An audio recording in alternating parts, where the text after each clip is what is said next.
We are moving to phase 2, but we need to move in a more cautious way. Safer at home means just what it says. Just because you can go more places doesn't mean you always should. Phase 2 now just 2 days away. More businesses will be able to reopen on Friday. Governor Cooper is calling it the safer at home approach. It is a more cautious version of the original Phase 2 plan. Some businesses will get to reopen as expected, but others were surprised to learn they will have to wait longer to open their doors. Tonight, our team has stories from both sides. Let's start with the good news for small businesses. Restaurants, salons, even pools will all get to reopen at limited capacity Friday afternoon. Each has their own set of rules. WFMY News 2's Alma McCarty is live in Greensboro tonight, where she heard from business owners who are already getting ready. With just 2 days until phase 2, many businesses aren't wasting any time. They want to ease back into a rhythm, knowing full well that it won't really feel back to normal just yet. Restaurants, hair salons and barber shops, massage practices, even pools. Come Friday at 5 p.m., Governor Cooper says they can reopen at half capacity. This next phase can help us boost our economy, and that's important. But we can only help our economy when people have confidence in their own safety. Even before the announcement of phase 2 or the new requirements, owners and managers have taken it upon themselves to make changes. Natty Greens in downtown Greensboro is preparing for a partial reopening. We're just going to close our second floor completely, and we're just going to open the first floor with very limited seating, and then really try to motivate everybody just to sit outside. Sharon Jenright, owner of Back in Balance Professional Massage Therapy, says she's consulted with other therapists on the best ways to move forward. They kind of talked me off the ledge, and we went through this process of what are you ordering, where are you getting it from. Jenright says she's already got 2 clients booked for Saturday. Excited to reopen once more, she's asking for patience as she and so many others figure it out with added precautions. We are trying to do the absolute best and give you the service that we normally provide for you, that we always provide for you.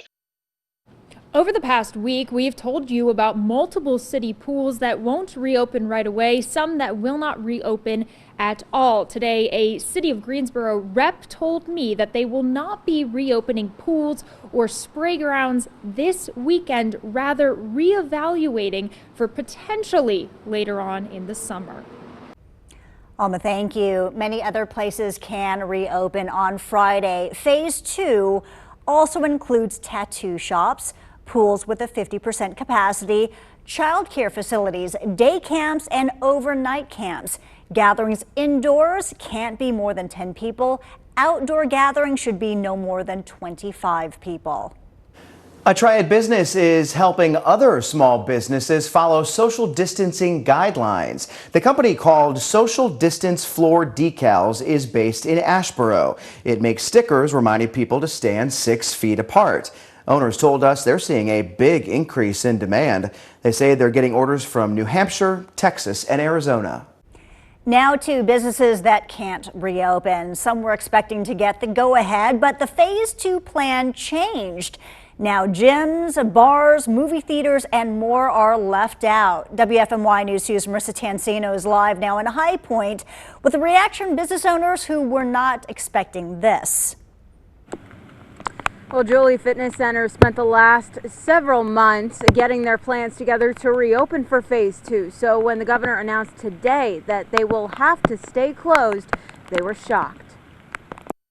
This is making us extremely concerned. The decision to delay reopening for some businesses in phase 2, taking many by surprise. It has been a very tough day for us. Sam Johnson from Sports Center Athletic Club in High Point says he's been following guidelines and putting plans in place just to be told it's not his time yet. For individuals not to be able to go and take care of their physical fitness doesn't make any sense at all. Maria Gonzalez, CEO of Club Fitness in Greensboro, says she wants more clarity on her eventual reopening. health clubs and gyms help people feel better. So if we do things right, we will be helping to make people be healthier, balance their lives, balance their stress. And besides gyms, bars, nightclubs, and other indoor entertainment venues will not be able to reopen yet. I was definitely bummed. Len Tyson from Dram and Trout in Greensboro says he wasn't expecting to have to keep his doors closed in phase 2. It was a little bit of a shock. We had to cancel orders that we had planned and kind of take a step back and see what the next 5 weeks is going to look like for us. And it was an even tougher blow when these businesses found out that phase 2 is twice as long as phase 1. Some of them won't be able to reopen until the end of June at the earliest.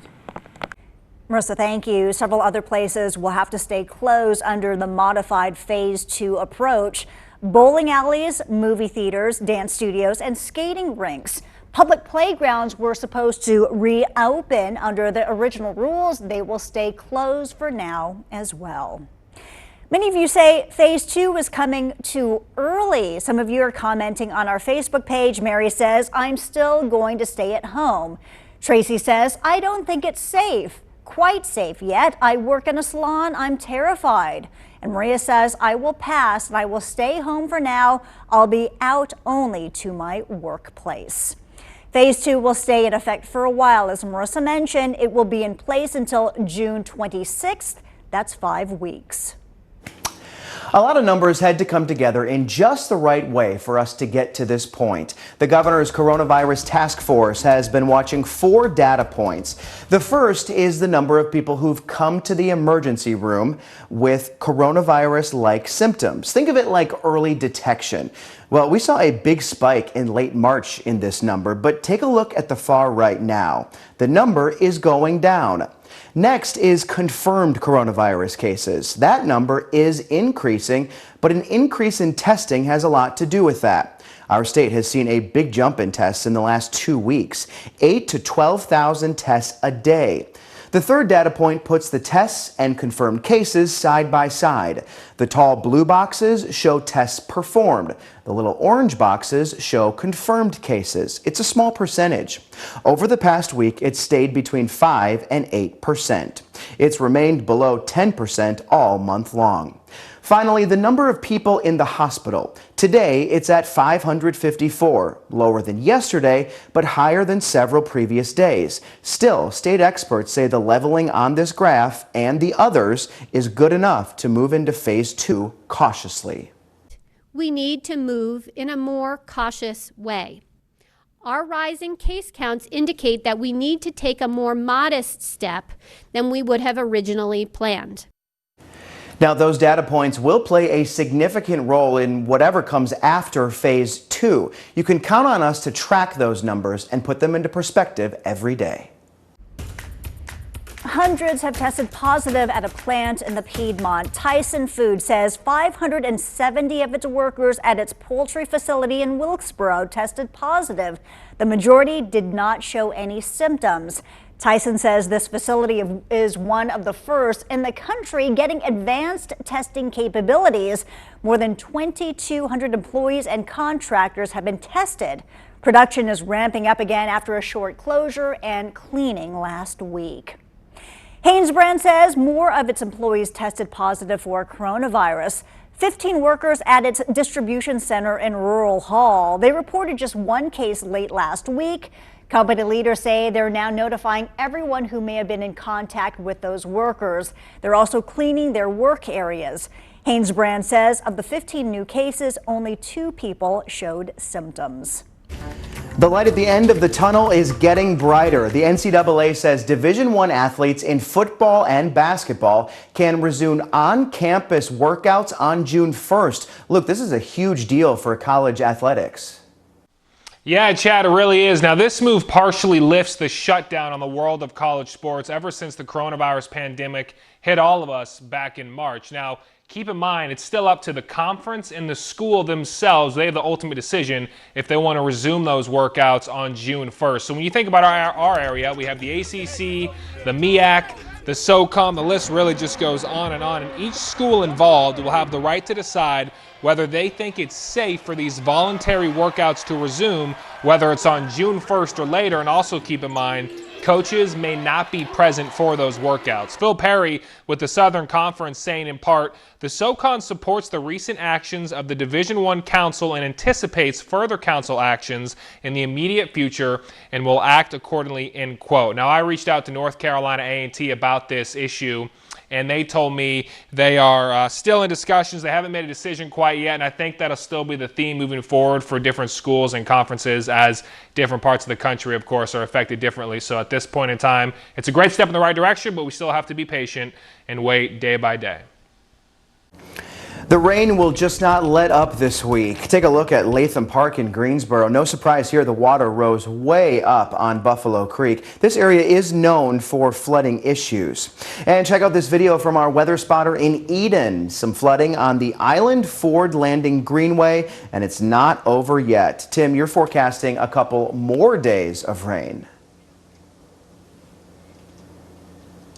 Well, Chad, you know, we're at least looking at tonight and tomorrow. That's the main time frame where heavy rain will still be possible and likely across our area. You see how miserable it is downtown Greensboro right now, still sitting at 54 degrees, and the rain is actually going to get harder over the next few hours. Doesn't look too bad here locally, but if we zoom in, you'll notice it is absolutely pouring right now in Alamance County, and that's moving toward Guilford off to the west. These rain bands are setting up over near the Atlantic Ocean. I want to zoom out so you can see, look over by Wilmington. Notice how that rain band starts over the water, moves into the Cape Fear area, then the Triangle, and then right here. We are getting that ocean moisture to plow right into us, and it's going to continue while we sleep. So by tomorrow morning, we could have an additional 1 to 2 inches on top of what has already fallen. I'm concerned about flooding potential tomorrow morning especially, but we should start to see things letting up late tomorrow afternoon, and 24 hours from now, it won't be raining. Still, I need you to be cautious and be careful if you're driving out and about, especially when it's dark, because flooded roadways, it's just a matter of time before we start to see them adding up for tomorrow. Coming up, we'll talk about the improving weather as we go into the weekend and take a look at some of the numbers across the area so far. It's a question many across the Triad are asking. Where is my package? We've gotten emails, Facebook messages, phone calls, and more, and we hear you. FedEx is having trouble getting your stuff to you on time, so what's going on? 2-1 Snow's Kevin Kennedy is digging for answers. Almost every minute, sometimes more than one at a time, FedEx delivery trucks or big rigs pull out of the Kernersville Transport Station. Dozens, maybe hundreds from here on the road, and yet News 2 continues to get email after email. Customers waiting for packages missing more than 3 weeks. I've contacted them numerous times. Dale Willoughby was waiting on 13 parcels. We called FedEx a few days later. That number now down to 4. FedEx telling us it is working to find the others. Katie Fath ordered a bed on April 24th. Everyone else said that, even on the reviews of the bed, that it delivered really quickly, like within a few days and all of that. So we're like, this is perfect. Scheduled to arrive on May 1st, it didn't. Katie tracking it to the Kernersville Transport Station. We figured since it's in Kernersville, it's all of an hour away, of course it's going to be here by end of day. A customer support person contacted Katie, signing up for status alerts. 2 weeks later, Yeah, nothing. Not one single alert. the bed's still MIA. Katie calling us, so again, we call FedEx, asking why it seems so many customers are having problems with packages coming from this location. FedEx declining to be completely transparent, sending a statement that reads in part, the Kernersville station is making significant progress in restoring service levels through the support of additional package handlers and service provider resources deployed by other FedEx ground stations in the region. Katie told that includes The VP of North Carolina Facilities was heading to the Kernersville facility to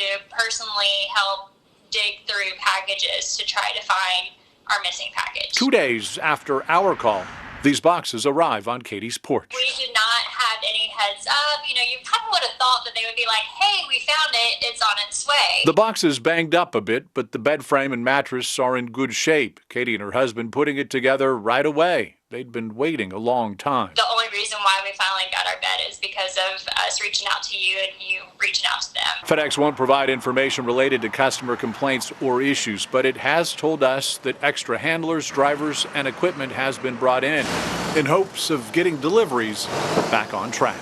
Kevin Kennedy, 2 Wants to Know. We want to help our neighbors who could really use it right now. So tomorrow we are teaming up with the local United Way for a virus relief text-a-thon. It's from 6 a.m. to 6 p.m. All you need to do is text the word 40403 to the word with the word virus. We'll send you a link to donate and other ways you can help. We'll walk you through it tomorrow, 6 a.m. to 6 p.m. Industries of the Blind in Greensboro is in the process of making hundreds of thousands of masks for the Army. The nonprofit organization that employs the visually impaired usually makes coats, pants, and t-shirts for the military, and now is making face coverings for Army soldiers. The organization was recently awarded a contract to make nearly 420,000 masks. Industries of the Blind will cut, sew, and ship the masks over the next 7 months. One piece of advice you have been hearing a lot lately: wear a mask while you're out in public, but some don't think that's such a great idea. When we come back, we're going to verify online posts claiming masks are causing CO2 poisoning. Next.